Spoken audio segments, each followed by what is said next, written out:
Good morning. Morning.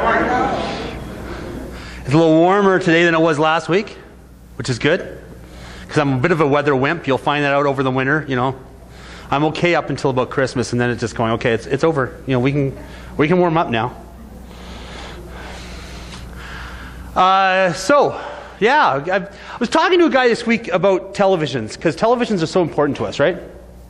And he owns this like 52-inch TV, which is a few years old, but it still works fine. But the problem is it's a big square thing, you know? And now absolutely everything is shot for widescreen. So if you're watching the Grey Cup, the game this afternoon on a square TV, you probably won't see the score because it's kind of over on the side there. And so, you know, you won't be sure who's winning. And of course, you know, we are all cheering for Saskatchewan. We're cheering for Saskatchewan. Not necessarily that they win, but at least that they learn how to count. I had an idea, you know, maybe they should hire an associate or, you know, an assistant coach with 12 fingers. And then he can go, no, I don't have any more fingers left. No, you can't go out there. I got no fingers left. Anyways. But yeah. But, you know, we'll be watching it. I get the idea, you know, because I'll be watching it on a square screen too. I'm not quite as big as my friends, but it'll be a square screen. And so, you know, we'll miss some of that stuff on this side. So we go through this thing where we go, well, the TV works good. So what do we, you know, what I really want is a widescreen, you know, like my buddy's is about 600 pounds, you know, it took 4 guys, you know, gave them all hernias trying to lift this thing into the house. And so it's this huge thing, and now you can get like a decent size flat screen TV and carry it under your arm as you're walking in, all by yourself. See, I want one of those, but I've got TVs in my house that already work. So what do you do? And so we've actually...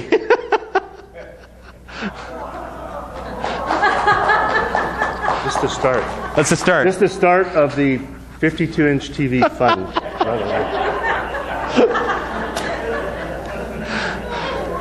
But, you know, now what do I do? No, she wants one and she wants Yeah, exactly. But we have this thing, like we've got all this stuff. So we've got a cottage industry that we've developed for stuff that, you know, we've got the other stuff, but something new's come out. And it's not that the other stuff doesn't work. It still works. It's just that we don't want it anymore. And so what happens is there is an actual progression. We have this new stuff in this places of honor in our house, right? It's you know, my TV is in the family room or in my office or in our living room, wherever it is your TV is, and it's got this place of honor. And then it still works, but you want the new one. So you move the TV that you have into the garage because it still works and someday you might need it.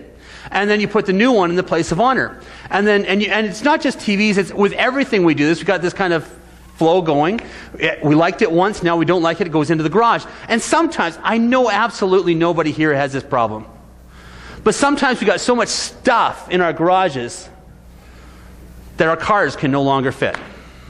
And then we keep on going, well, you know, as long as I leave my car out, it's okay, right? As long as I don't put my car in, we're fine. So we keep on, you know, loading up our garages until finally there's like, we got to move that next thing that we got, you know, out to our garage.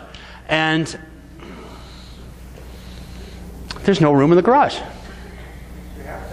So we have what we call a garage sale.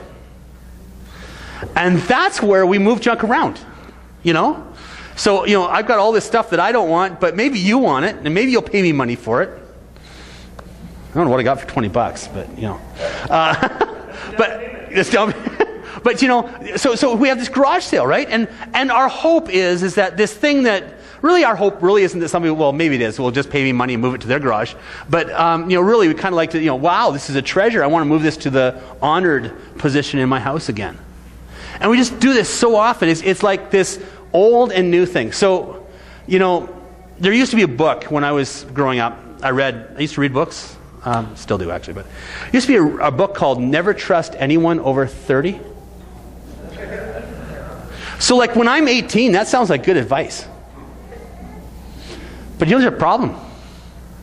Kevin and I are both over 30. I mean, well, you know, Kev's just barely over 30, but you know. Our wives haven't got there yet, so like you can still trust them, but we're just over the top. So but it's like this whole thing is if it's old, it's no good. It's got to be the new thing. It's got to be the new thing. It's got to be the new thing. And this actually translates over to our faith, believe it or not. We have a roadblock when we talk with Jewish people about the faith. And the roadblock is right here.